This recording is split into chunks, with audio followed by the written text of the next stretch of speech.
Last lecture we talked about the CMOS inverter, and here we have quick review. And the CMOS inverter, you know, is to invert the signal from digital 1 to 0 or the vice versa. So here they build on the same substrate. So for the PMOS, we have to make a N well first. And then you can build them on the same substrate. Here is the layout, and this is from the top view. And this is the PMOS, and this is NMOS. So you can correspond this layout to this circuit if you look at the labels or all the terminals in the circuit. And then we talk about the noise margin. So we look at this VTC curve. And when the input is sweeping from 0 to the VDD, output is changing from VDD to 0. And then we define the noise margin, because here we can have this VIL. And from 0 to VIL, this is like the input digital 0, because output will remain high in this range. Output will remain high. And similarly, you can define the VIH. So this is the input digital 1. The output will be close to 0. So this is the noise margin, right? Because even when you have some noise within this range, after the inverter, the noise will be reduced. Because here, if this is the input voltage, this is output voltage, so this will become somewhere here, and this one will become somewhere here. So we can have this noise margin.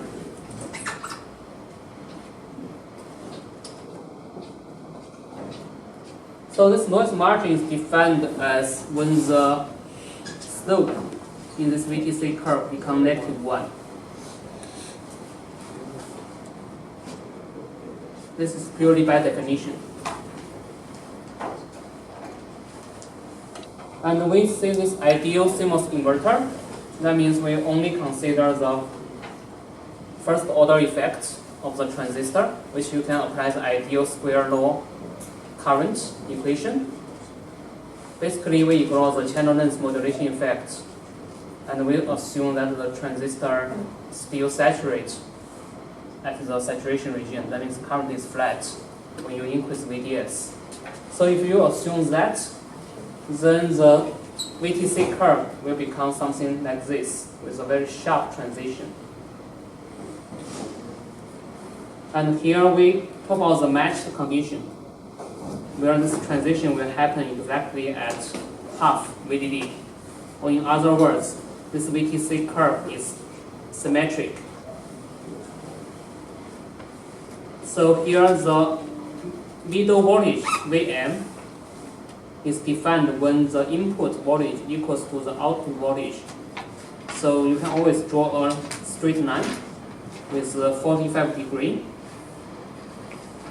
That means input equals to output. So this intersection will tell you the Vm. And in this matched case, the Vm is half VDD because it's symmetric. So this is because if you assume the ideal current equation, and if you use that to draw this curve, it will become like this. But in reality, it's not like this, as we show later. This is just purely defined by those current equations for the trial region and the saturation region. If you use that equation to draw this curve, it's like this. So there are two conditions you need to satisfy to make this matched. First one, the threshold voltage for NMOS and PMOS should be the same. Of course, for PMOS, it's absolute value. And then this coefficient in front of the squared voltage, this term, basically determines the current then this needs to be the same because you want at this point both NMOS and PMOS have the same current because everything is symmetric. So if you do that, then you will get this WP over WN equals to WN equals to WP. Because here you will notice that COX and L are the same for the same technology load. So here this Kn equals to Kp. And then you will get this ratio. And generally, the mobility for electrons is larger than mobility for hole. Or in other words, electrons move faster than hole in the silicon. So you will get the conclusion. Generally, the PMOS transistor needs to be wider than the NMOS transistor in the digital circuit if you want to achieve this matched condition. So any questions here? Alright, so then let's derive this VIH. So VIH is this one. So where we can define the noise margin for the input high. So this VIH is here. So how do we derive this VIH? So let's do this for the matched case. For the matched case, first we need to determine at this VIH point what region the transistor is operating at. So you have both NMOS and PMOS, so they are different.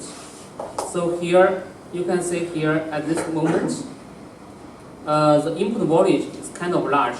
The input voltage is already larger than the half VDD, and the output voltage is kind of small. Output voltage is close to 0. So that is your input and output voltage relation here. So this one is already larger than half VDD, and this one is close to 0. So if this is your condition, then you can determine the NMOS transistor is in the saturation. Why is that? Because this VO is close to 0. That means the VDS, this is VDS, VDS is close to 0. So that is the trial, the saturation. NMOS is the trial. Oh, sorry. Yeah, made a mistake. NMOS is the trial, trial. Yeah. PMOS is the saturation. Yes. So NMOS is trial. And then PMOS here will be saturation. Why saturation? Because PMOS VDS is kind of large, right? This is close to 0. This is VDD. So then from this S to this D, this is large.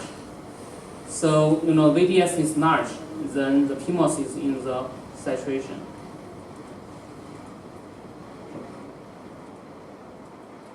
Okay, so you determine those two conditions for the NMOS and PMOS. And then you will find out the current are the same for NMOS and PMOS because they share the same branch. The current is continuous. So you can use the current continuous as the criterion to set up this following equation. So basically you plug in the current for the NMOS triode. So then triode current equation, the triode current equation is VGS minus VT, and then VDS minus half VDS squared, and then you have the like this Kn. So this is the NMOS current. So NMOS current should be equal to the PMOS current.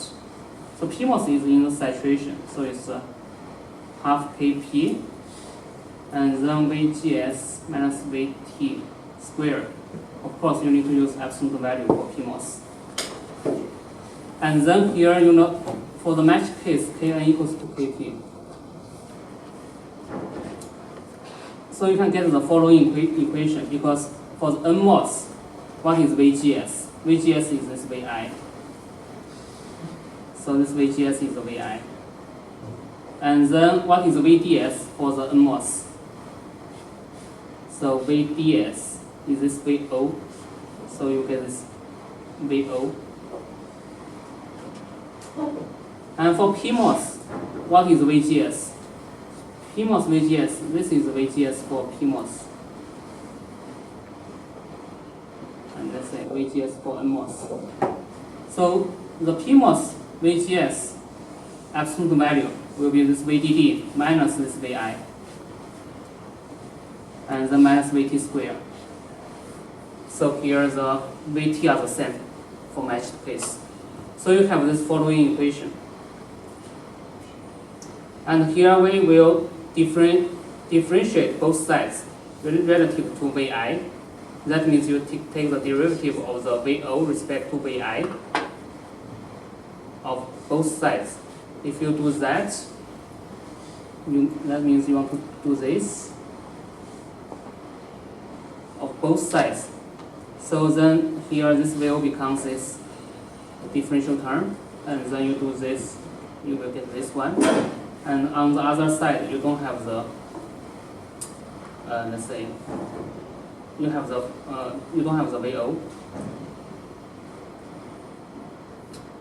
So here we want to get the VIH because by definition VIH is when the slope becomes -1. This -1 is here, this -1. Because this is the slope. VO respect to VI.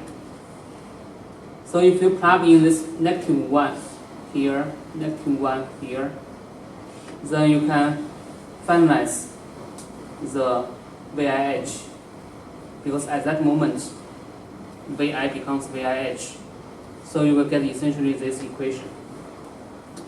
So here I don't require the derivation, because as I mentioned many times, in this class we emphasize more on the concepts, and I don't require this kind of derivation in your test. But here we go through the approach, and then you know is to take the derivative of the VO respect to VI, and then make it -1. Then you will get this condition for the VIH. So any questions?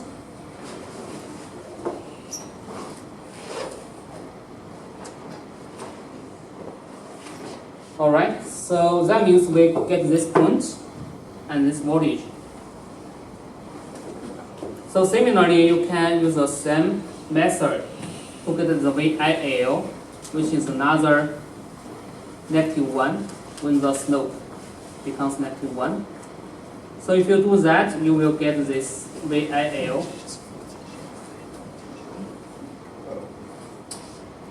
And actually you can do this in an easier way, because you know this is matched case.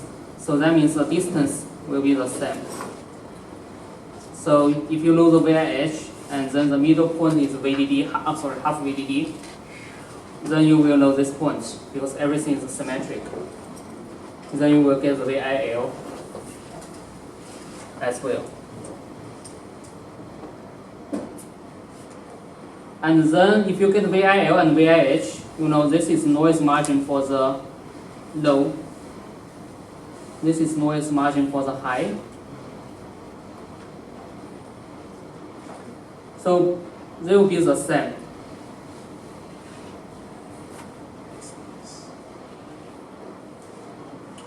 Because this is a matched case, so they will be the same.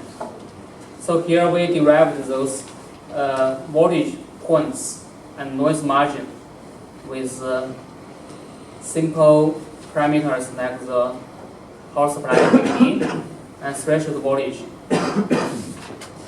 So this is the matched condition. Of course, here we assume the transistor is the ideal transistor with those square law currents. Any questions?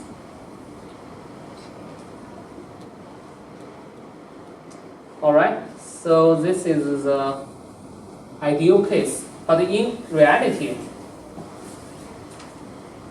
this is what typically VTC look like. You will have some slope here because the channel length modulation effect. So you will have this kind of curve. And we can look at the symmetry here. This is matched case.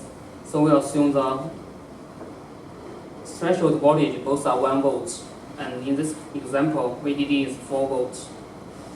So you can get the half VDD like the VM, like 2 volts. So this is matched. And then let's look at the unmatched case.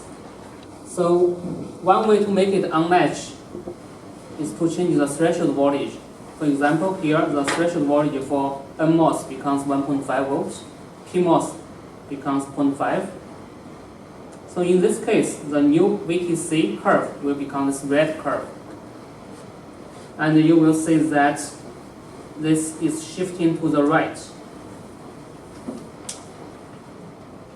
So why is this shifting to the right? Any idea?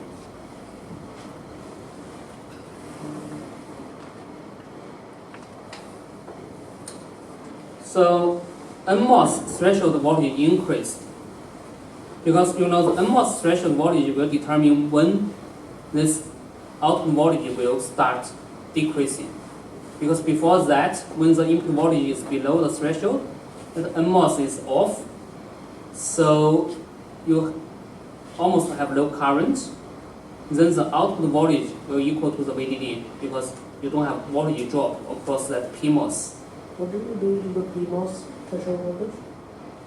So even you don't change the PMOS threshold voltage, this will shift to the right. It will be a perfect shift because it shouldn't fall faster because the threshold voltage is still. Because here, this will also shift, right? This will shift to 3.5 volts. This will shift to 1.5 volts when it starts decreasing. This will shift to 3.5 volts because this is your VTT. VTP is 0.5 volts. 0.5 volts, yes. So you reduce VTP from 1 volt? Yes. In this example, yes. So only for this example there is a shift. Yes, for this example, yes. If VTP would have remained 1 volt, then what? Then it will become something like this, right? So it won't be a shift.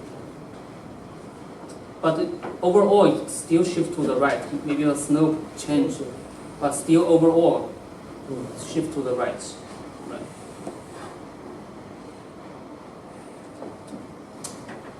So this is a shift of the VTC curve. Since it's a shift, then you will know that the VM point, because you draw that straight line, 45 degree, you get the new VM, this red one, will be larger than this half VDD.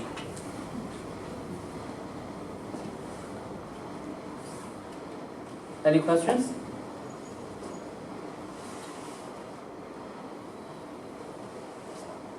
Alright, so we can actually derive this VM voltage, this middle voltage. So this is a generic case, okay, maybe for unmatched case. So what you can do here is to derive this VM.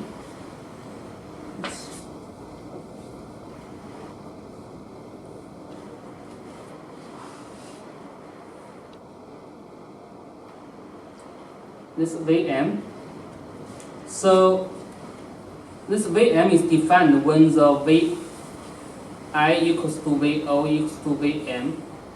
So it's somewhere in the middle. And then at this point, you will notice that both transistors are in the saturation. Then you can still apply the same approach. The current for NMOS and PMOS will be the same, but both are in the saturation. So if both are in the saturation, then for the NMOS, you have the saturation current like this. Yes. For PMOS, you will have saturation current like this. And here you notice that for PMOS again, this is the VGS. Because for PMOS, this is the VGS, which is VDD minus VM. So now this is VM. So input equals to output equals to VM. So you will have NMOS and PMOS. This is VGS for NMOS, VGS for PMOS. So you have this equation because current is continuous. And then you can solve this only unknown in this equation is the VM. Then you can solve for the VM. So I'll skip the derivation, but eventual conclusion is given by this formula. Vm equals to this term. So this is a generic, and we can verify this. This is correct. Let's say if it's matched condition, let's verify this. If it's matched condition, that means what? Matched. Yeah, it's half VDD, but we can plug into this equation and then verify it. Matched, right? So then Kn equals to Kp. Vtn equals to Vtp. So you can plug in that Vm equals to the square root 1, right? And then you have Vdd minus Vtn, and then plus, sorry, minus Vtp, but Vtp is the same as Vtn, plus Vtn, and then 1 plus is 1. So you will get half VDD. So this is as expected. Right? For the matched case, Vm is half VDD. But this equation applies to unmatched case, or it's generic.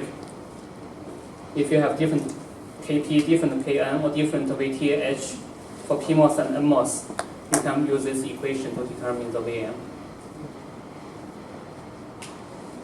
Any questions?